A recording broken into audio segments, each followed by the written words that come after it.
Namu Myoho Renge Kyo.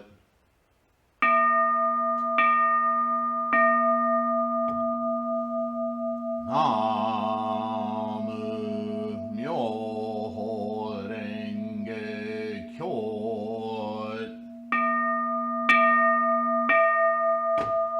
Namu Myoho Renge Kyo.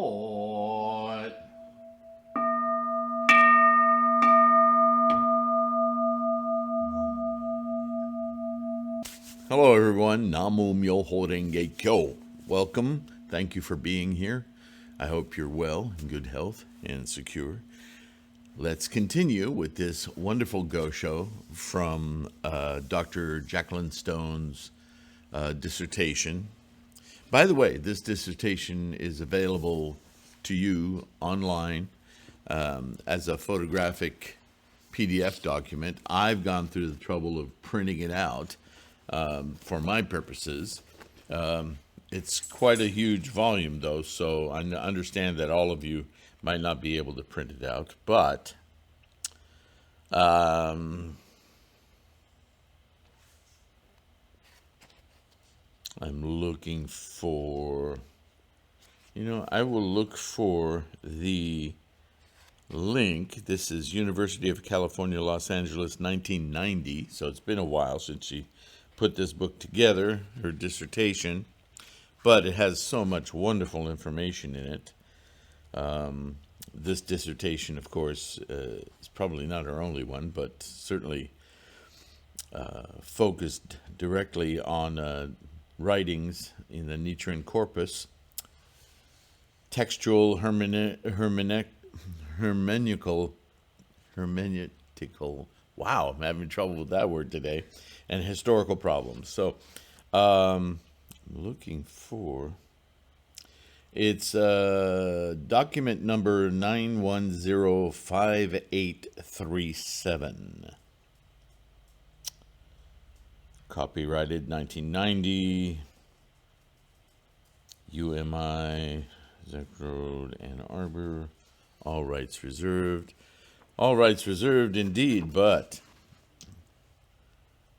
UMI Films, text directly, original or copied, submitted, thus some thesis dissertation, typewriter face, and some in computer. The quality of this reproduction is dependent upon the quality of the copy submitted. Blah, blah, blah, blah, blah, blah, blah. Have been reproduced xenographically in this copy. Higher quality 6-inch by 9-inch black and white photographic prints are available for any photographs or illustrations appearing in this copy for an additional charge. University Microfilms International is who put this together, but I don't see a web link anywhere. So if I come across that, I will add it in the description so you will know where you can go and view it and read it right there offline, or download it and print it yourself. I don't want to make this book that I put together available through my publisher, lulu.com, simply because I don't want to infringe on her copyright. There's a lot of scholarship and work in here, and I wouldn't want to be, even though she makes it freely available, right, online, I could make it available, but the issue is if I'm more than covering the cost of the publishing and the work, putting it together, the paper, there's a fee, right? Then I don't want to be guilty of somehow making even a penny of profit on somebody else's work. So I will try to get it linked so that you can get it for yourself. Okay, enough of that. Here we go.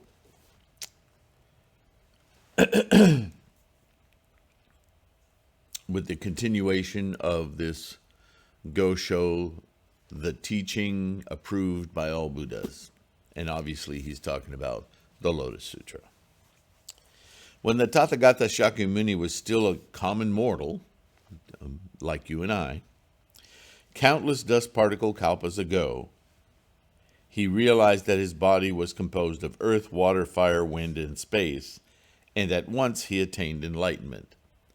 Now that's a brilliant synopsis of all of our discussions here, all of my discussions with you on the 3,000 realms, on the nature of energy, energies collecting into what science calls particles, which are mass, which, depending on how deep in science you are, is a property gained from the Higgs field.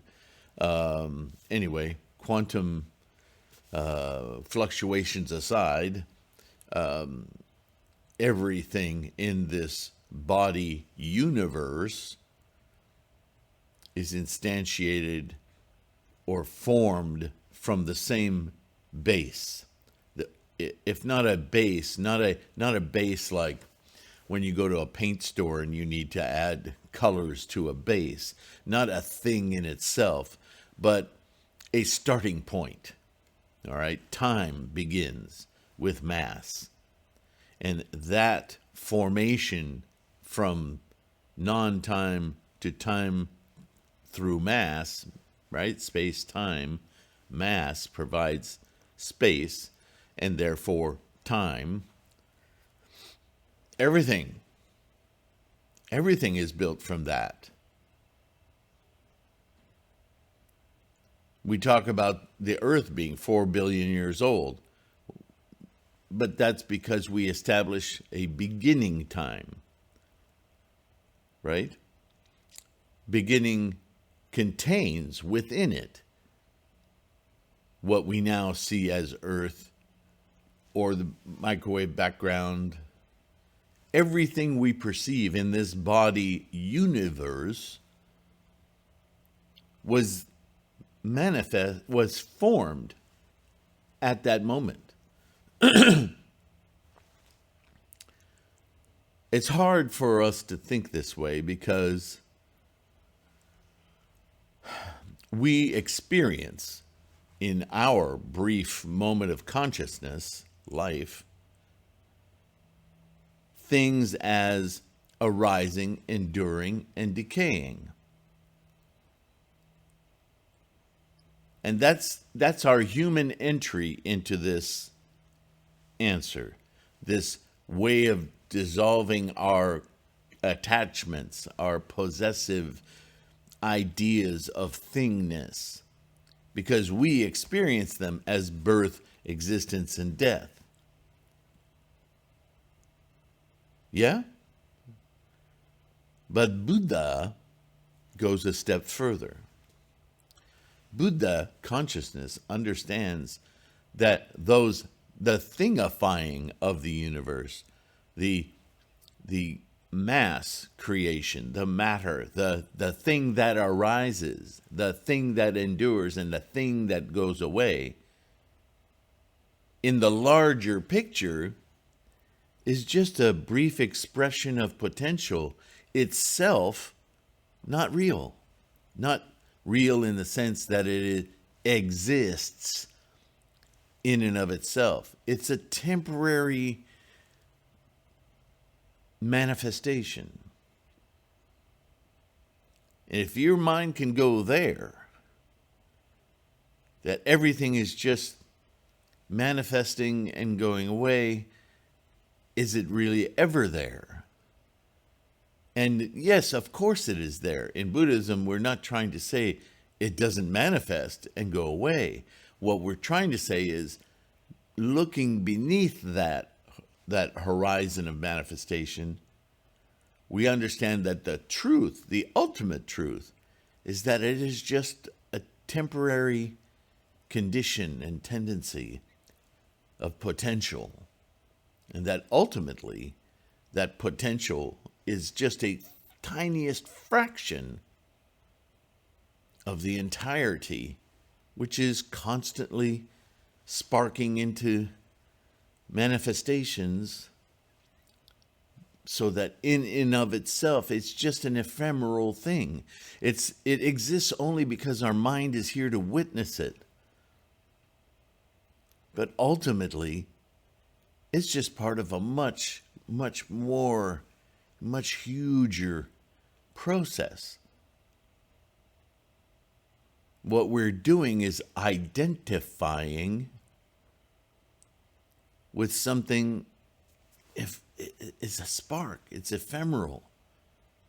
And we're tying all of our emotions and all of our perceptions and all of our possessiveness to something that's just a pop. And if we start to think that way, see, it's about the mind. It's if we start to think transcendentally about everything as a temporary instantiation, something to witness and go, like a firework, oh, look, isn't that pretty? Then we cease to be emotionally involved with it.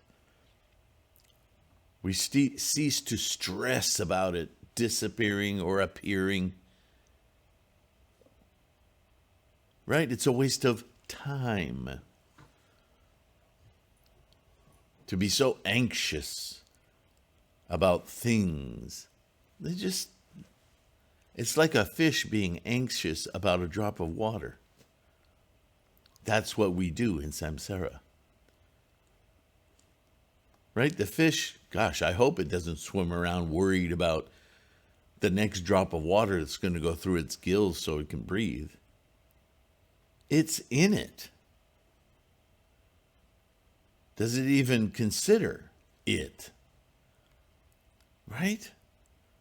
With that kind of mind,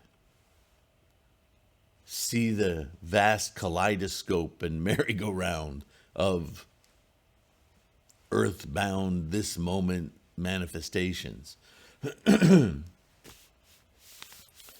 If, for instance, and this is the proposition, with that kind of mind, you then return your focus to the brilliance and preciousness of the life process,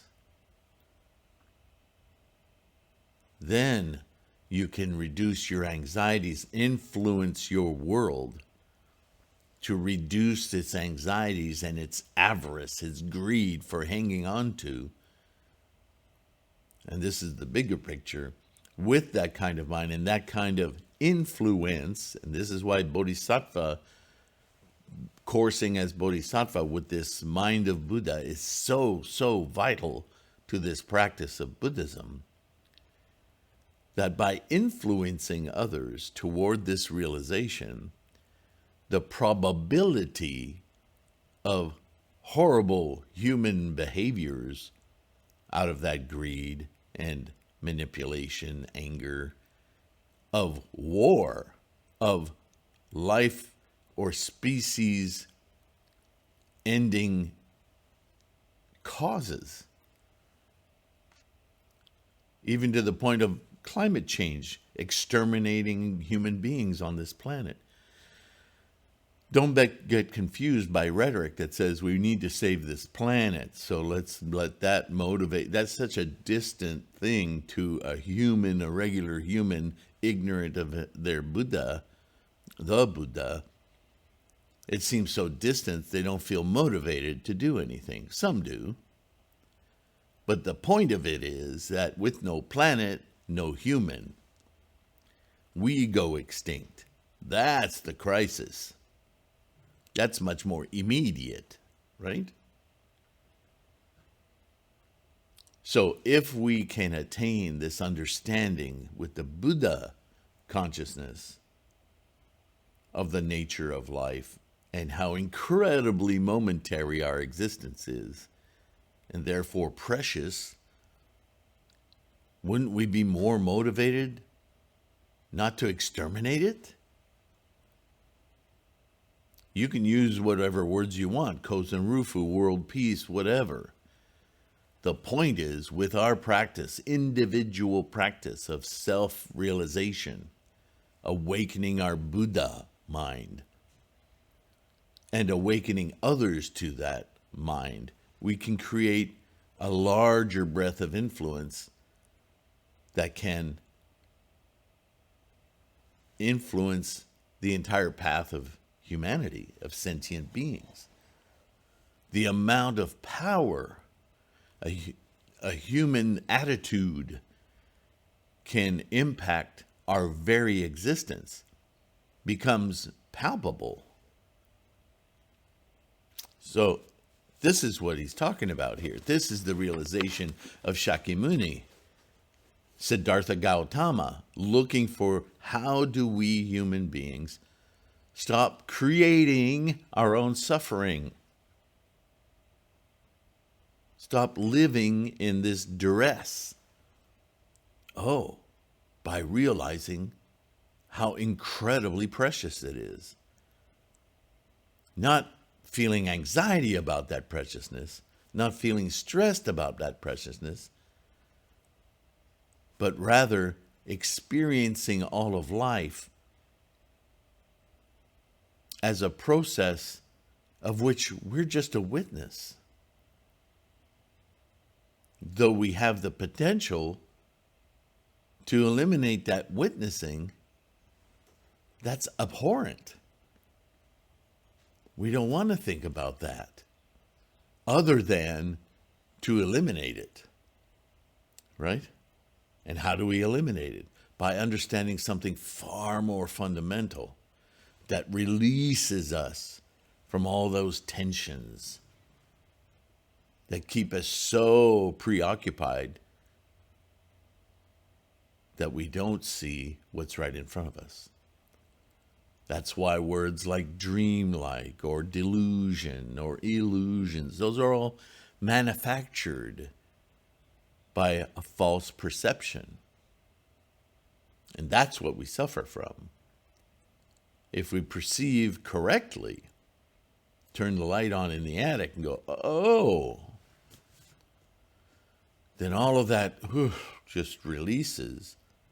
And then we can set about the work of extending the wonder that is the life process and influencing others to experience the same. So here it is, countless dust particle kalpas ago. Right, since the universe first began. Realized that his body was composed of earth, water, fire, wind, and space. Ether, I've read in some translations. The thing that we never think about, right? That we say our bodies are 70% or 80%, depending on where you read, water. Yeah, but remember way back in science class in junior high, where we learned about the space between a proton and an electron is like LA to Los Angeles at the scale of a golf ball or whatever it was. The amount of space that exists in us is something we never truly think about. And I'm asking you to think about it because space is time. And once he attained enlightenment, after that, in order to instruct others in world after world and time after time, he made his advent and attained the way. So what does that mean? This is the way Buddhism talks about time, trying to remove it from the equation of existing, trying to indicate that you and I have been here since 4 billion years ago. We're just now manifesting in this human form. But we didn't invent the liver. The liver is a combination of many, many forces, energies, molecules, atoms, particles, vibrations that have been here since the get-go, that have formed. The only thing that separates us from the formation of the entire universe is consciousness, which emerges from this specific collection of things working together.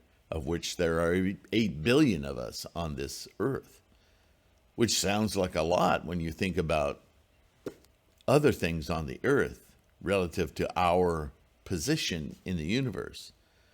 But ask any scientist, of all the billions of miles of territory they've investigated with their tools, how many others are there? Very, very zero. So far.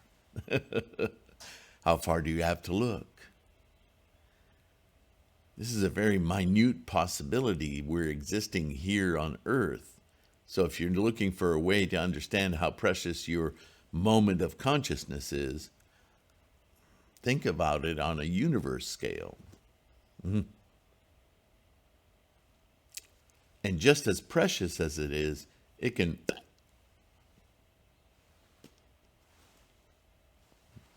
be gone. All 8 billion. Very simply, it turns out. So, gosh, I realize I may just be creating a lot more fear. It's not my intent.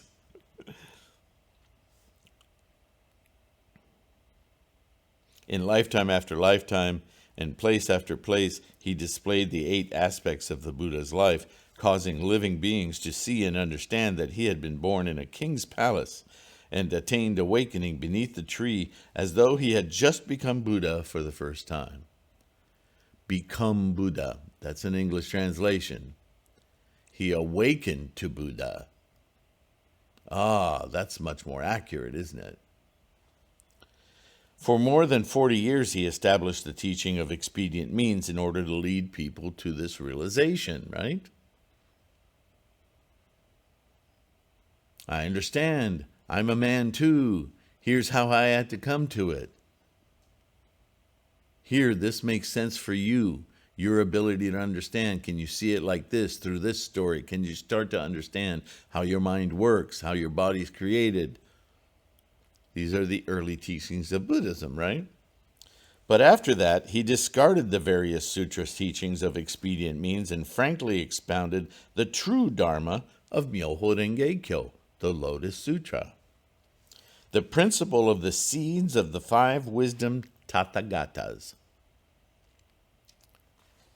Right? The 5 wisdoms, the 5 characters, the title itself. Myoho Renge Kyo. If you understand each character, or even just invoke them, because it will awaken what's been there all along, you'll get this much broader spectral analysis, perception of Buddha. Not me Buddha, the Buddha. Within it, he encompassed the various sutras of expedient means expounded over more than 40 years. He rolled them up into the one Buddha vehicle, which is called the Dharma that unifies all people in one. The mind of all people in one. Itai Doshin, many in body, one in mind. How many ways have we approached this formula? It is the Dharma revealing the enlightenment of a single person, because it's no different than the enlightenment of the entire universe, the body writ large, right? He prepared a proper document with which others could not tamper. Now, that's translatory problems right there. Shakyamuni didn't prepare a document. He taught verbally, vocally, right? His sermon. But you could say, in Buddha, or Shakyamuni Buddha said this, wherever this sermon is recited or taught or memorized, should be done in the language of the local community. He didn't regard language as precious other than its ability to communicate. And the ability of language to communicate certainly falls within the specificity of cultures and locations, right?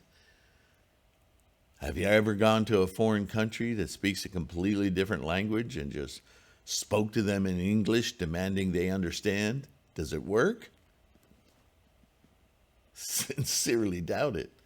For the same reason that if a tribe from Central Africa were to come to, and they'd all be talking in clicks and sounds all around you, you wouldn't be able to make heads or tails of what the hell they were talking about.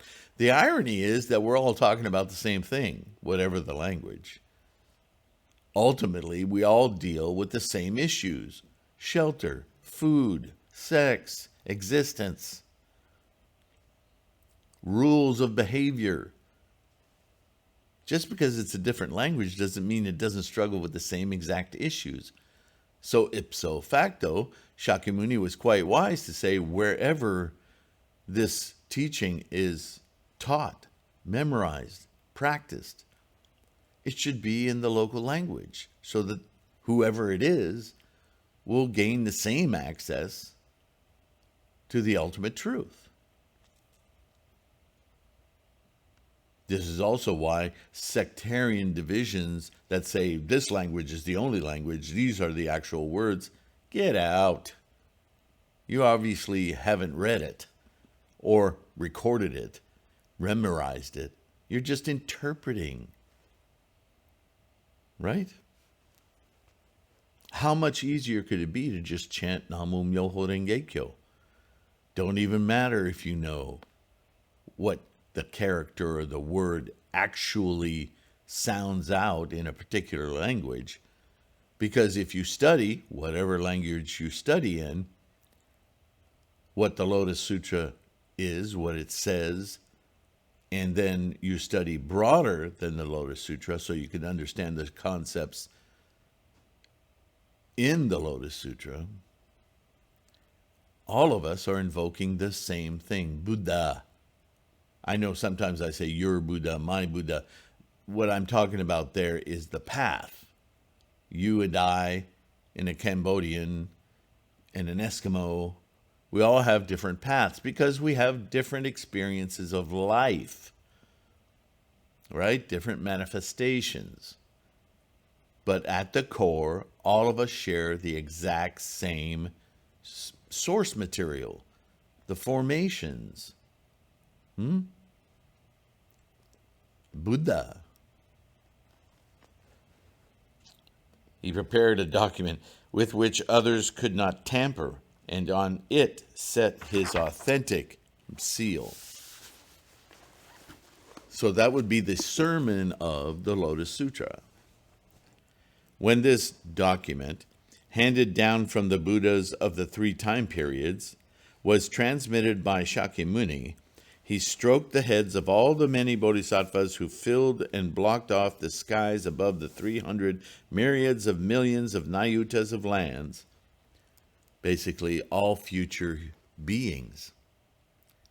It's, again, an expedient means, a way of visualizing the fundamental basis and access to all future humans or beings, sentient beings and non-sentient. Basically, the teaching, this sermon, this Lotus Sutra, spreads throughout the experiential world. Stroke the heads of all the many bodhisattvas. See, that's a beautiful graphic in the mind. Touch the minds of all these people. That's why the heads, right? Indicating the time, he had instructed them, saying that for the sake of us, living beings of the present final Dharma age, in other words, all human beings that would come after I expound this teaching throughout perpetuity, in this particular time, so much time after he's gone extinct. Quote, truly you should expound this matter, causing them to hear it. Truly you should take this transfer document, memorization, teaching of the Buddhas and duly confer it upon the living beings of the last age. Spread this teaching. be a bodhisattva. End quote.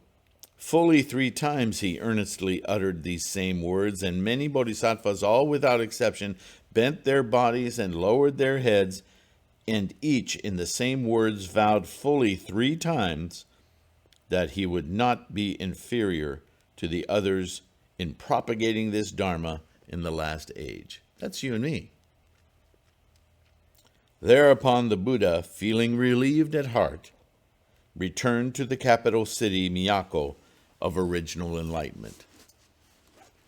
In other words, Shakyamuni perishes, his body is extinct, and therefore his mind extinct, and therefore his experience of Buddha goes back to the start of time and space, back into the ether, back into the pre-ether, back into the moment where there's no moment, time without beginning. Quiescence. This is our future, should we choose to realize it.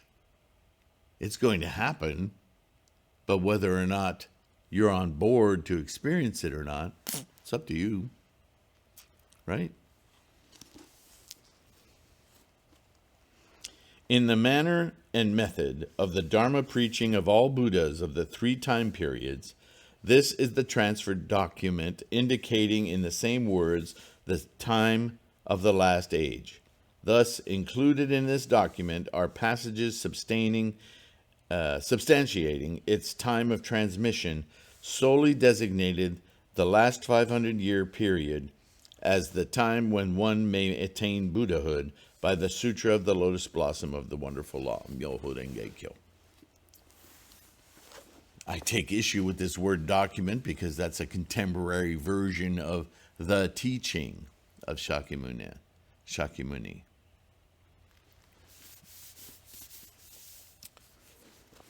Although this is how we transfer information nowadays, right?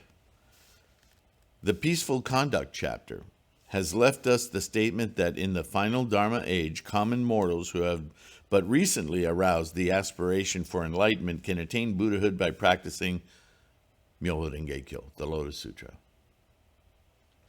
With respect to the peaceful practices of the body, the peaceful practices of the mouth, and the peaceful practices of the mind, the 3 modes of action constituting self-practice, as well as with respect to the peaceful practice of vows undertaken to instruct others, which is the bodhisattvas of the earth. The vow they made is written out in the Lotus Sutra. The sutra speaks identically of, quote, a latter age when the Dharma is about to perish. We are so inundated by distractions in this age that for someone to take a moment and turn inward and open Buddha consciousness seems like such an effort.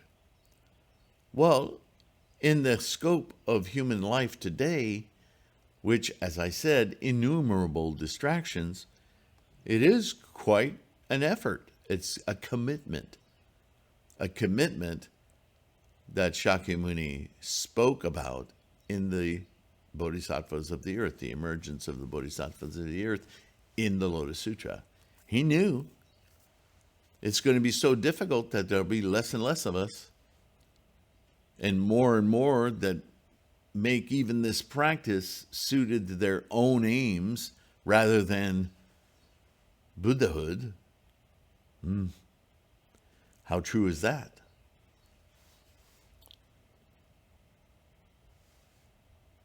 This refers to the present time. Thus, in the Peaceful Conduct chapter, mention of the final Dharma age occurs in the above 4 places.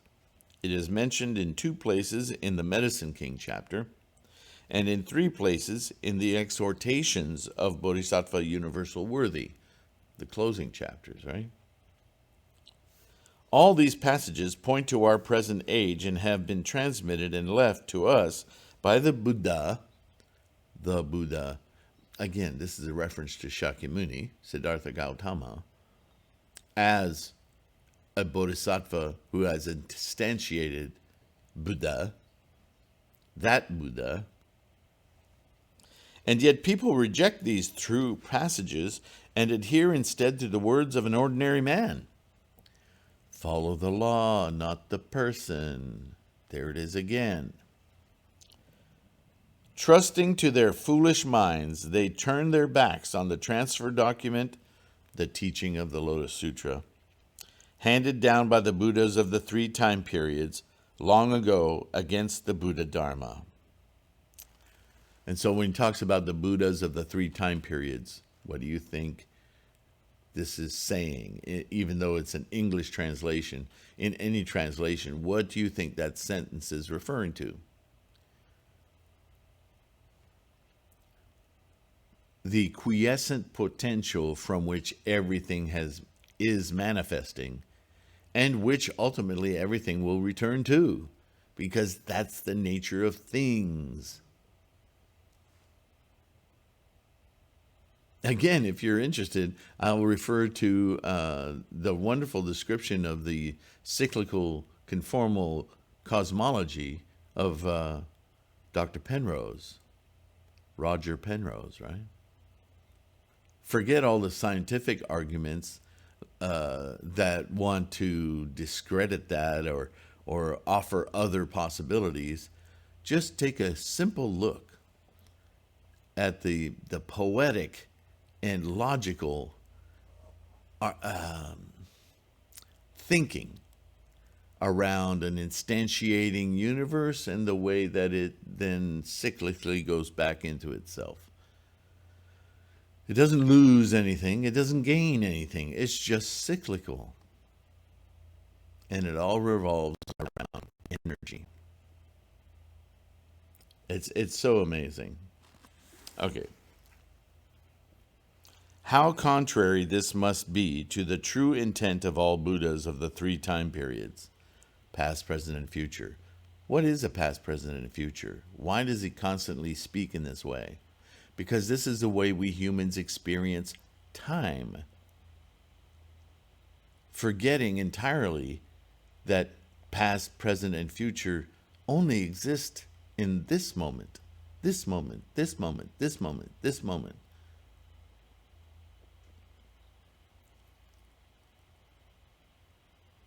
This memory thing is what gives substance to our desires to thingify everything, to identify ourselves. It's a problem. But we are immersed in it like the fish in water. Does the fish off the shore of the Pacific give 2 cents about the fish off the shore of Norway? It's just in it.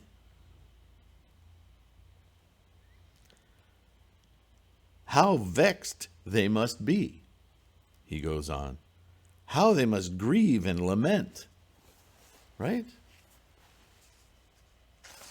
Their Nirvana Sutra states, quote, one should rely on the Dharma and not upon persons. Hooray! That's been my measure of criticism for all sorts of writings that don't seem to resonate with Buddhism or Nichiren or any scholars of Buddhism. One should rely on the Dharma and not the persons. What is the Dharma? Myoho Renge Kyo. What is Myoho Renge Kyo? Buddha. How painful, how sad. Though the scholars of this latter age study Buddhism, they in fact destroy it.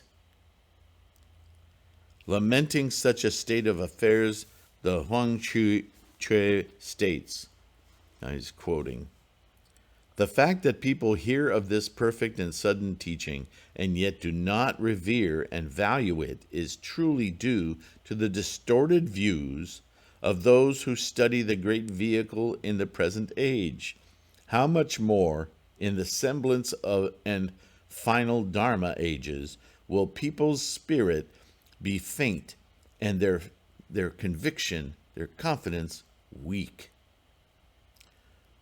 Though the teaching of sudden and perfect enlightenments fills the storehouses and overflows the sutra boxes, none will ponder it for long, but reach the point where their eyes are obstructed. In vain they were born, and in vain they die. What could be more painful?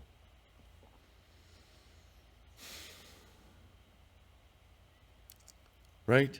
This is when Buddhism, quote unquote, is used as a device to profit off of others. If I hang this carrot in front of you, how much harder, how much more easily can I gain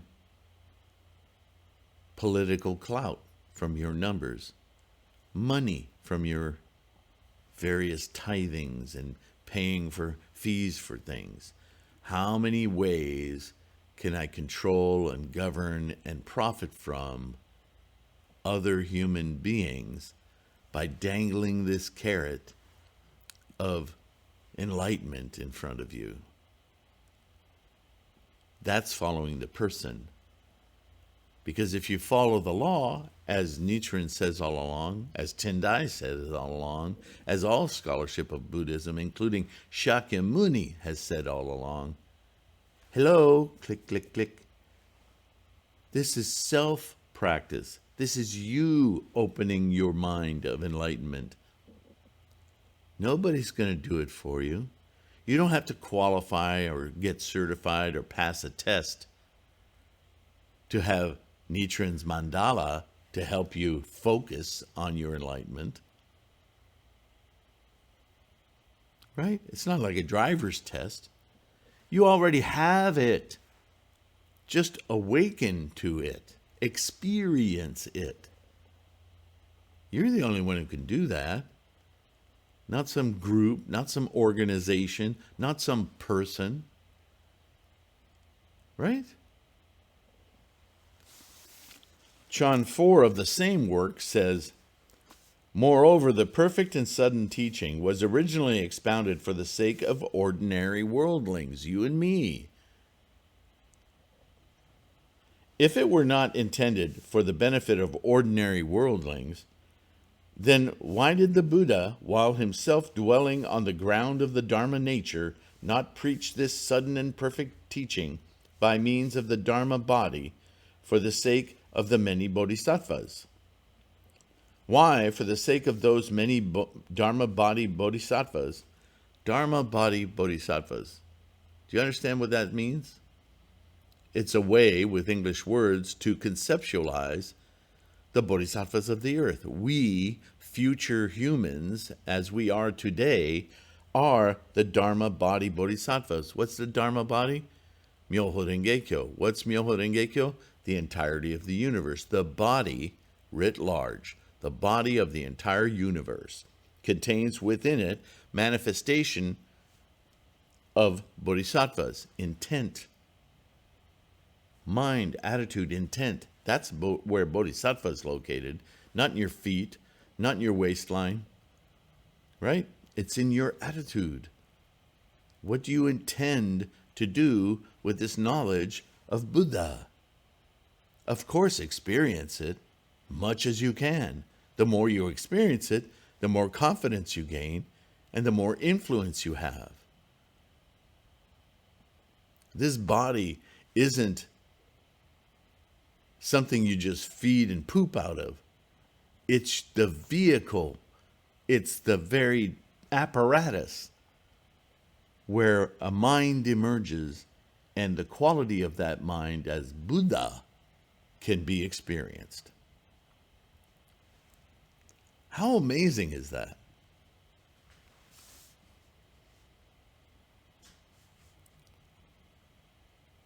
Why, for the sake of those many Dharma body bodhisattvas, should he appear in this threefold world displaying an ordinary body? It is precisely because the one mind exists in ordinary worldlings that they are able to practice and attain mastery. The one mind. The Buddha mind. Your Buddha, my Buddha, their Buddha, it's all the same Buddha. Our experiences in order to get to that perception are individual to each of us, but the Buddha is the same. It's that quiescent origination, the first formations. We're all there. The point here is that when one, and this is Nichiren now, the point here is that when one perceives the oneness of his own mind and the Buddha's body, the entire universe, he will at once become a Buddha. Bingo! I get it. Right? Therefore, the Huang Che further states, quote, all the Buddhas, by perceiving that one's own mind does not differ from the Buddha mind, were able to become Buddhas, end quote. It's pretty freaking clear. This is called observing the mind, kanjin. When one realizes that his own mind and the Buddha mind are really one mind, then there is no evil karma that can obstruct him at the moment of death, and no false thinking that can detain him in the samsaric realm. Because you see through everything. Nobody can threaten you with things because things are just moments of experience. Because he knows that all dharmas are precisely the Buddha Dharma, he has no need of a good teacher to instruct him. Oh man, don't follow the person. The good person, the good teacher, the good, and I've said this a million times, we are our own teachers. I resist the word teacher for myself because all I'm doing is laying out the best, most honest, clear information about Buddhism. You have to take that information and make of it your Buddha, your perception, your realization. I can't do that for you. I could just map it out with as many words and examples as I can so that a light goes on in your personal attic, your personal karma boat, right? I mean, he says it just boom.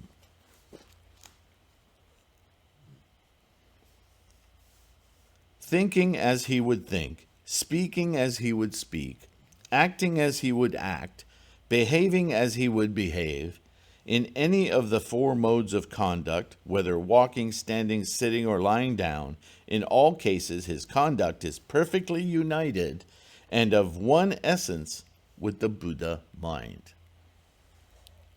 It's basically my discussion on the instantiation of the entire universe, from quiescent energy through formations into every form you can experience. All of it is the one essence, the quiescence that and the formations with the Buddha mind, which is only experienced as, what's the Buddha mind? The ninth consciousness. So it only exists in our minds, and only in this specific mind that you are experiencing right now, which is emergent from and relies totally on this temporary apparatus. That's what everything is. Thus, he becomes a person of autonomy, without fault or restriction. This is called, quote, self-practice, end quote. Not self-practice as in this is practice of yours, but more this is practice of your self. The whole ideology in Buddhism of what is a self is what is perfected to the perception of Buddha. That's our doorway.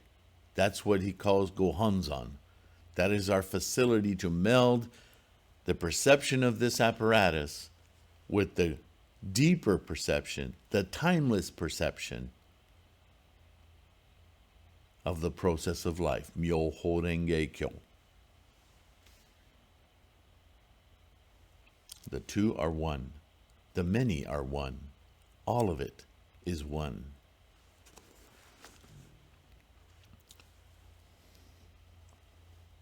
Ugh. Going on and on. Okay, we're not going to finish this today. What an incredible Gosho.